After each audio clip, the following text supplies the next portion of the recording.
If we're talking stats, here's some for gamer subs. There are tons of flavours. Tubs come in 60 or 100 size servings.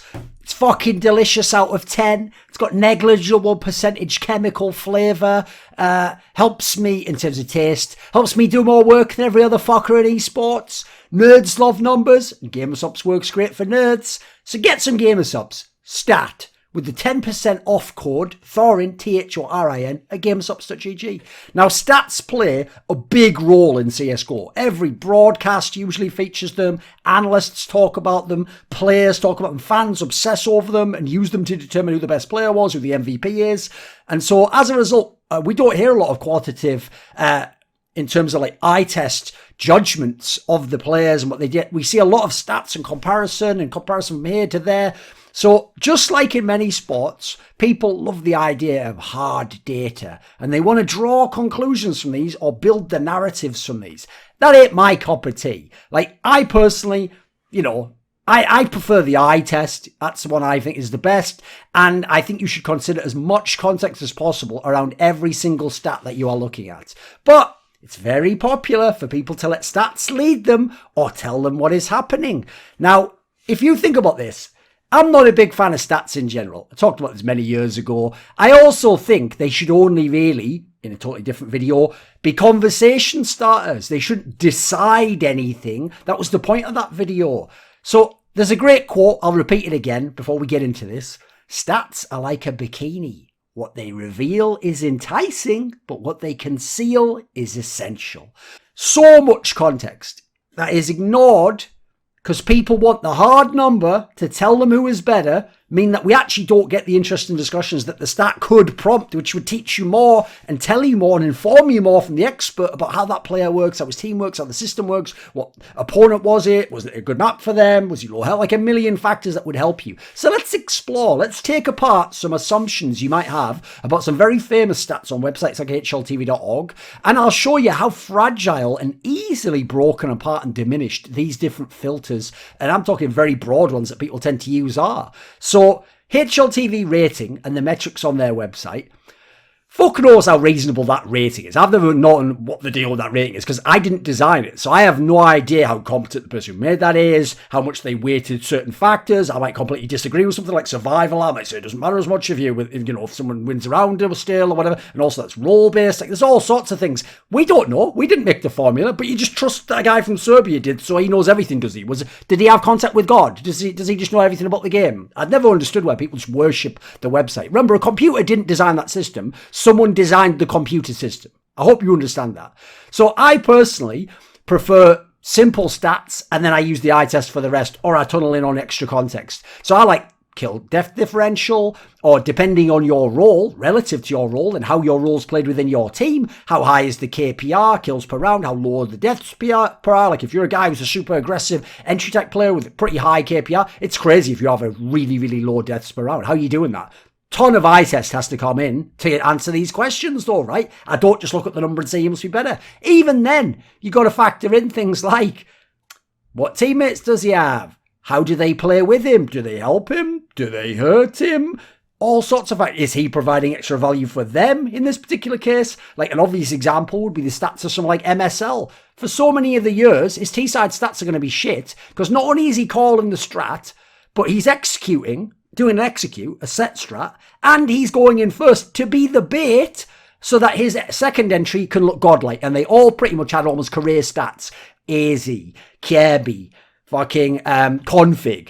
He made these guys look so insane. It's also why, similarly, I think when Simple was younger, those stats are unbelievable. Because sometimes he's playing with broken teams or bad players in Flipside and worst players or Team Liquid players that haven't made it yet and they're still developing and haven't become the players they're going to be. And he's just putting up god tier numbers even for today. So then, how about this? An improvement I did think was when they introduced those filters that were already on boxes at the bottom of the player profile of how does he do against the top 30, the top 20, the top 10, the top 5. Okay, that's better. We're starting to filter things. We're starting to get some sense. Like, it's not just an overall rating. Maybe a guy just always farms against bad teams. Maybe his style works better against bad teams, right? I always thought that was the case with people like Scream, for example. But Zantares. But here's the thing. How about this? even if you get a filter like top 5, so only 5 teams in the world at the time are you considering his performance against. Now that sounds like, well, that's enough of a filter, right? Thorin, that's the ultimate test, right? How good is he against the best teams? That's what I want to know. Is he clutch? Does he come through in the big game? Well, here's the problem, mate. How does that stat tell you that? Top 5. Because theoretically, first of all, it's going to depend what era you're playing in. What if the top 5 in your era is really weak, like in the latter part, like sort of end of autumn, going into winter of 2016? What if, when the number 1 position was changing all the time? What if, and there was 9 tournaments where a different team won or something. What if it's spring 2015 though, and the top 5 is insanely strong and some of the greatest teams to ever play the game at the time, they would have been top 10 teams of all time. Now any of the top 5 teams is going to be a fucking murderer's roar. Now consider that all the teams in the top 5 aren't equal or equally good, and that can be ridiculously so. There can be times like 2015 where they're pretty close. There can be times where the disparity is ridiculous. Like Peak Astralis in the latter part of 2018 was a lot better than whoever was number 4, number 5, which if you go and look it up on a lot of people's ratings was like Mouse Sports or North or MIBR. It's a lot different to beat Mouse Sports 4 times and beat Astralis 4 times. So how about this? Let's say because of brackets and how far you go in the tournament, you play Mouse Sports or MIBR or even FaZe post Carrigan when he wasn't in-game leading anymore. And you play them a whole gang of times, but I have to play Astralis, Team Liquid, Na'Vi since 2018, remember? I play them an equal number of times. It's going to be way harder for me to get the same stats you did, but the stat just says top 5, so nobody knows that, right? A fan doesn't look any further. He just sees that and thinks you were better. So I'd obviously, by the way, similar in that scenario. How about if you play the top 5 by ranking, but a team's ranked top 5, remember that in parts due to results in the past, not right this second.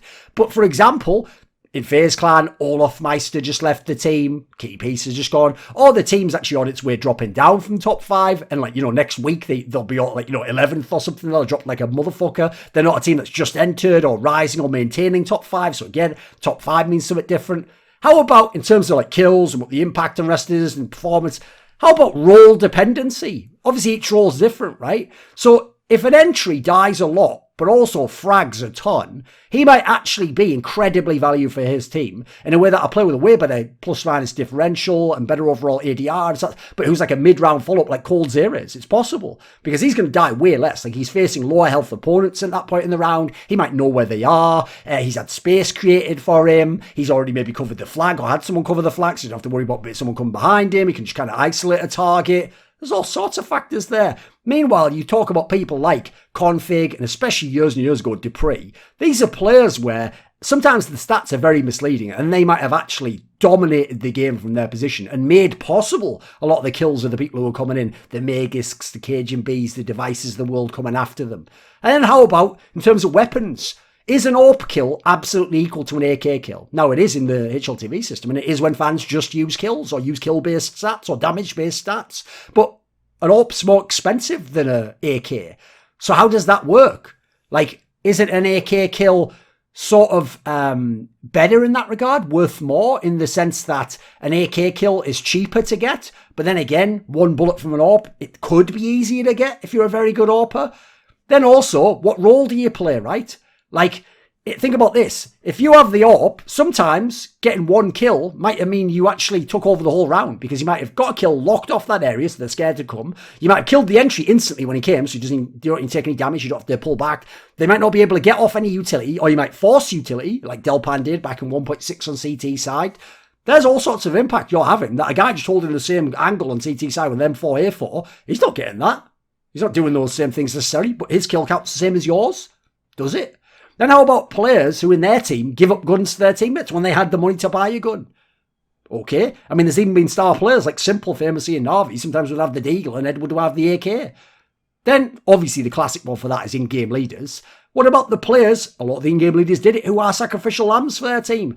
MSL, Existence, Carrigan, Glaive. During key points in these guys' careers, they essentially say, fuck what gun I need, fuck me getting a kill. I'm just going to do all the dirty work on entry side, and I'm going to get this other guy in a position to get a kill. I'm going to get the site control, I'm going to open it up, I'm going to calm everything, I'm going to start the execute, I'm going to make the mid-round move. Like, these guys, their stats can't be counted the same way as just a player who's not an IGL, for example, or even an IGL who plays way more from the back, maybe, like Happy did, etc., or Blame F.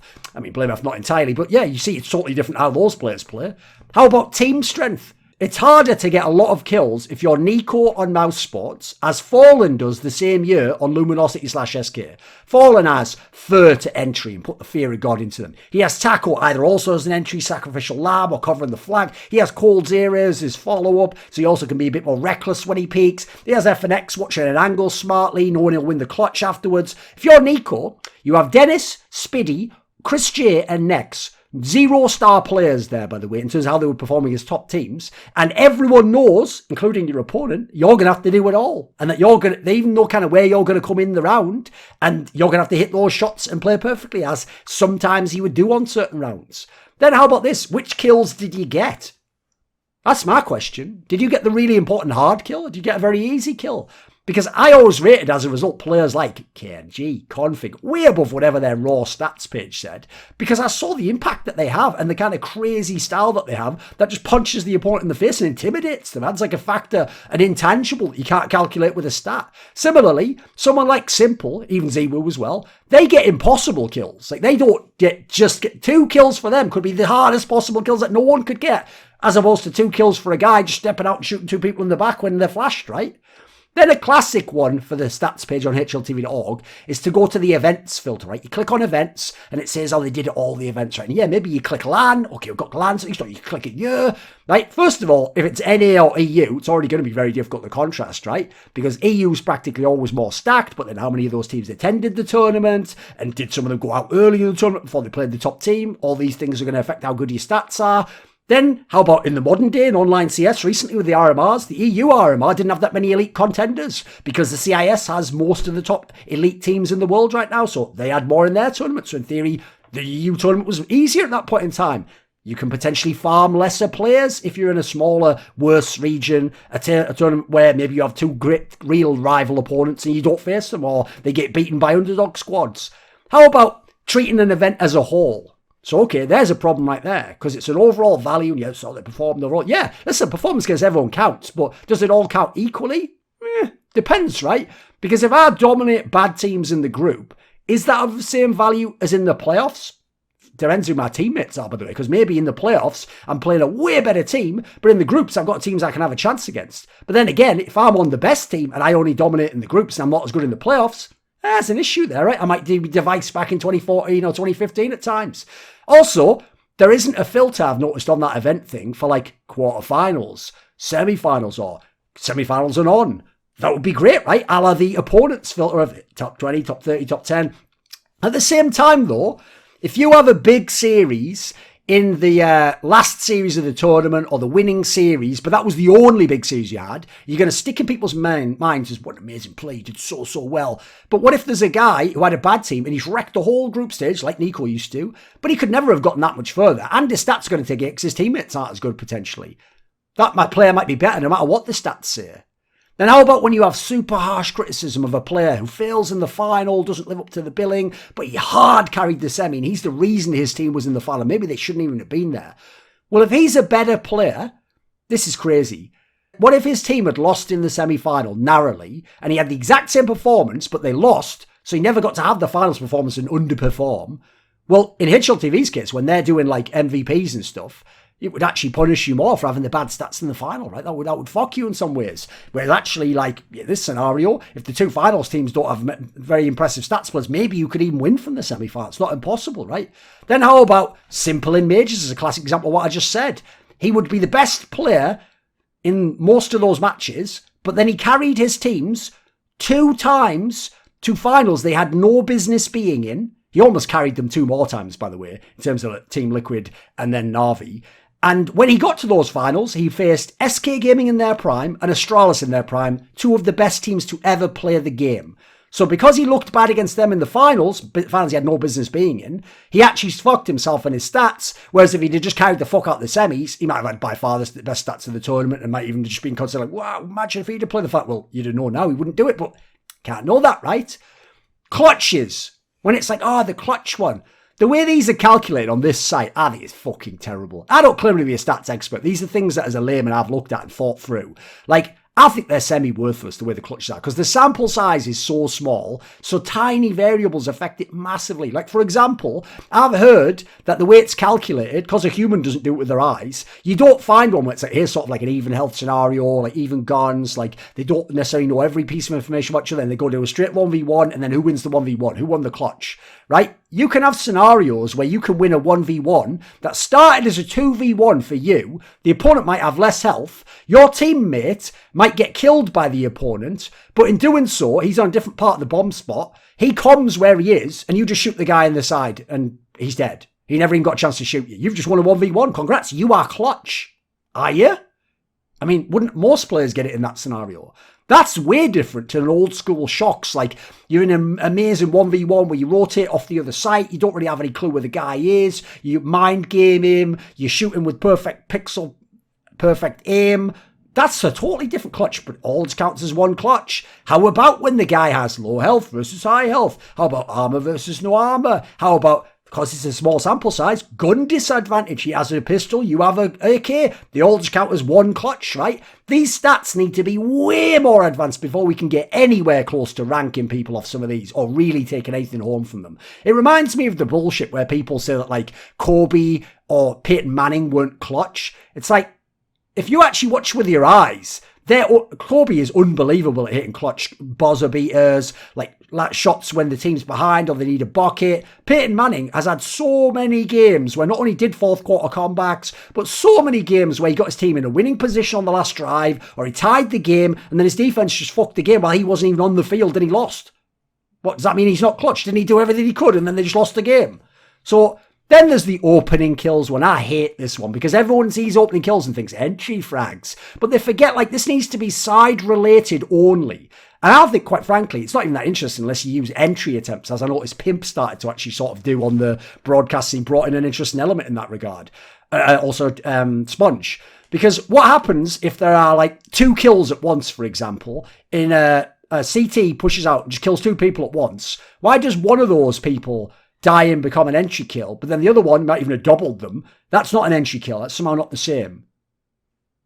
Okay, right? That's almost like 2 opening kills. Okay, well, who knows how that works? How about if you kill someone when you're the AWPer on T-side, does 2 in spawn, and they jump across double doors, and you just kill them with an AWP? Is that the same as, like, Stewie 2K running up the ramp on Vertigo, T-side, into a top team, and just brute forcing a kill?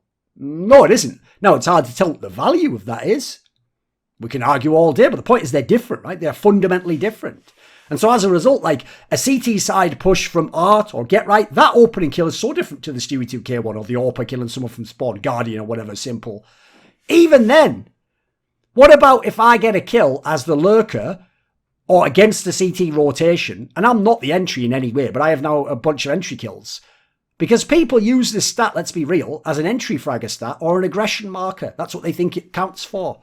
How about the map pool? You know, what's your win rate? How many wins have you got on the map? Which is your best map by, you know, wins and losses and plus minus? That can be all over the place. Because your best map's not necessarily the one that you've got the most wins on or the best win rate. Like, it might be the one that stylistically you're the best on, that you're innovating things on, that you have massive comfort on, so you can afford to pick it in a big final scenario. Like, classically, if you go back in time, if you go to, like, 2015, Nip was like picking Dust 2 or Cash into teams like Envy and Fnatic, who were better teams, and in my opinion, better teams on those maps, because it could be a comfort pick for Nip. So they felt like even if it's one of their better maps, we're just comfortable on it. But the rate's going to be worse as a result because you're playing 2 better teams. Then how about this? You might pick a map that you're really good on, and you play it against the best teams and lose on it a lot because you get to play the best teams a lot, and they might even be good on the map. Now it's going to be totally misleading as to whether you're good on that one or not. You might have an even win rate, whereas maybe that's actually far away your best map. It's just all your losses are against Prime, Astralis or something. Might be Nuke or Inferno, right? Then how about you get a map, but it's just in a lot of third map deciders, or you get to win against lower level opposition when they pick it against you, which is the only time you play it, like Vertigo for Team Liquid in 2019. That's going to pump the numbers right up. Remember, they were famous at 5-0 before Astralis pulled it out at the Starladder Berlin Major. Now, I want to know this. When people use these sorts of stats, by the way, map pool, I'm pretty sure they don't, because people like very simple stats. But do they even put the filters on? Do they put against the top 10? Do they put against the top 20? Because obviously 7 wins against Forza on like Inferno isn't as good as 7 wins against the best team in the world on Inferno. Of course not. But they're both going to show us 7 wins, right? The win rate's going to look the same.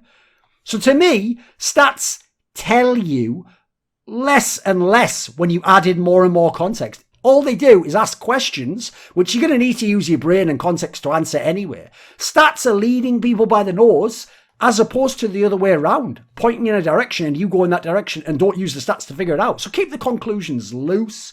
Go back to the eye test, reason out a model of the playing style, the strengths of the player, the team dynamics. Look at the game and see some of the scenarios, because most aren't using these filters. They aren't applying this context, and they're taking way too hard and fast conclusions from these stats, and they're getting caught in stats blind spots. Hey guys, this is Pimp here. I got another little trick for you guys. I heard about this channel on YouTube that has a lot of good analysis on it. You know, a lot of good points to be made, and fuck, I did it again. It's just Thorin's stupid YouTube channel. Oi! This video was kindly supported by Eddie, Kris with a K, Lagger15, Pronogo, Shenlong, Zachary Carter, Zack Schmidt, Adam Ochs, Alexander Rao, Animosity, Dean Tanglis, Doomseer, ErikHillestad, Hades, Jdubs, Jensen Goh, John Shelton, Joseph Ginsburg, Kovacevicd, Tobias Bernasconi, Zoomba, and Zyrathenia, and as always, special thanks go out to my main man, Jerky's Minion. Want to suggest a topic or a guest? Do you want to ask a question in one of those AMAs? Do you want teasers? See who the guests are? Maybe you want to take part and chat with me in one of those esports discussions. Well, for all of the above, put your money where your mouth is, join the Patreon link in the description box below, and become a part of the Skrilluminati.